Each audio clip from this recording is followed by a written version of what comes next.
ገባሽ? ስላረግሽው ልጅ ደግሞ በቃ እርሺው። ምኑን ልርሳው? ሁሉንም ነገር እርሺው።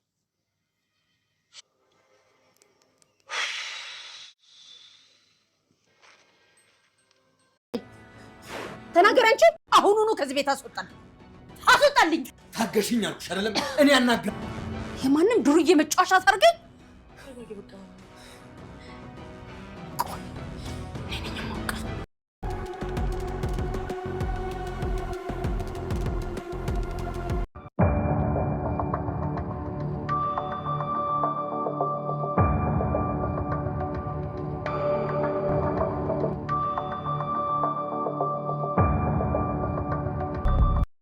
ሰላም ሰላም የተከበራችሁና የተወደዳችሁ ውድ ቤተሰቦቼ በያላችሁበት የዓለም ዳርቻ ሰላማችሁ ይብዛልኝ።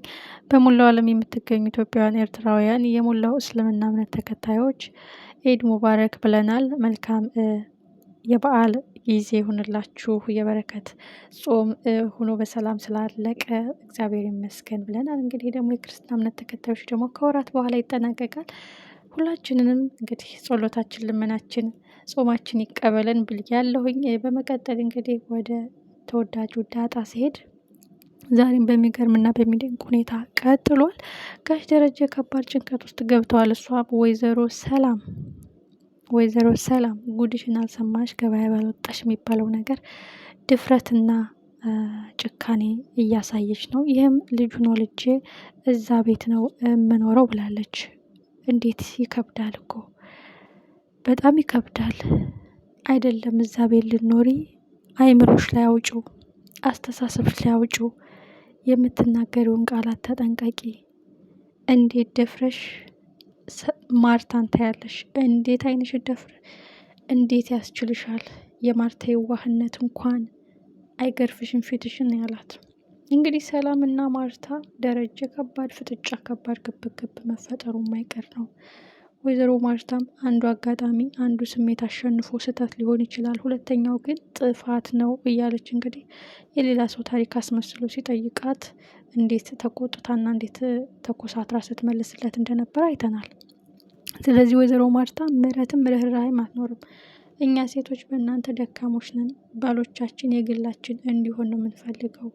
በተለይ ከቅርብ ቤተሰብ፣ ከጓደኛ፣ ከቤት አጋዥ ከዛ ሲሆን ይከብዳል ጉዳዩ። ስሜት ይወጋል፣ ይሰብራል። ስለዚህ አይደለም ይቅርታ ላረግለት ልጆቹንም እንዲህ ያልፈቅድለትም እያለች ነው። በጣም የሚያሳዝነውና በጣም ልብ የሚሰብረው ጉዳይ ጋሽ ደረጀ ሁለቱም በማያውቁት አጋጣሚ ነው የተፈጠረባቸው። ዳጣን ሲወልዱ በስካር መንፈስ ነው። አሁን የተረገዘው ልጅም ሰክረው ሲመጡ ሰላም ያገኘውትን አጋጣሚ ልጠቀም በማለት የባለፈው የጠፋችውን ልጇን ለመተካት የሰራችው ስህተት ነው። አሁን ይሄን የሚያውቀው አንድ ፈጣሪና እንግዲህ ሰላም ናት እውነታውን የምታውቀው። ግን ለሰሚው ግን እሱ አውቆ ያደረገው እንጂ ሁለተኛው ስህተት ነው ብሎ አይቀበልም በፍጹም ማለት ነው። እኛም ተመልካች ስለሆነ ነው። እና በዛ ጫማና በእነሱ ጫማ በእነሱ ህይወት በእነሱ ቦታ ስንሆን በቃ ለመረዳት ይከብደናል ማለት ነው። ሌላው ትልቁና ልብ አንጠልጣዩ የአብጌልና የናታን ፍጥጫ ነው። አብጌል ክፋትና ተንኮሏን ዛሬም እንደቀጠለች ነው። ትናንት ብታመልጠኝ ዛሬ አታመልጠኝም፣ በፍጹም አልወጣም ከዚህ ክፍል በማለት እንግዲህ እናታን ክፍል ሮማንቲክ የሌሊት ልብሷን ለብሳ መታለች። የድፍረቷ ድፍረት! አንዳንድ ጊዜ እኮ የሆነ በልክ የምንገባበት ህይወት ማለት ነው በቃ አቅላችን ነው የሚያስተን። እልክ በጣም በጣም አደገኛ ዴንጀር የሆነ ህይወታችን ትልቁ ጥፋት ነው። አብጌል አሁን በትክክል ናታን ጋር በቃ አብረው አድረው ሌላ ነገር ተፈጥሮ ብታረግዝ የእውነት አምና ልጁን ትቀበለዋለች? አንዳንድ ጊዜ እኮ በህይወታችን ማለት ነው ያንን ሰው ለመጉዳት በእኛ ህይወት ተቃራኒ የሆነን ሰው ለመጉዳት የምናደርገው ጥፋት የበለጠ የዘላለም ጸጸት ነው እንጂ የሚሆንብን አሸንፍ ነው ወይም እድለኛ ነን ብለን የምንጻደቅበት ህይወት አይደለም የምንኖረው። እና እናታም በሱ ልብ ትንሽ ቦታ እንኳን እንደሌላት ታውቃለች፣ እንደማይፈልጋት ታውቃለች። ኦኬ አብረው አደሩ ይባል፣ ከዛስ እርግዝና ሲፈጠር ለዘላለም አብሮኝ ይኖራል? ኖ፣ እንደዚህ ያለ ህይወት የዘላለም የእግር እሳት የማይወጣ ሾህ ነው የሚሆነው ማለት ነው። ኤኒዌይ በዛም አለ በዚህ ኤሚን አብረው ታድራለች ወይስ አታድርም? ወይስ የሆነ ቀዳዳ ፈልጎ እንደምንም ያመልጣል ከዚያ ክፍል? በፍጹም አመናጭቆ ካላስወጣት፣ በሆነ ነገር አስፈራርቶ ካላስወጣት አቢጌል በግድ ነው አብረው የምታድረው ማለት ነው።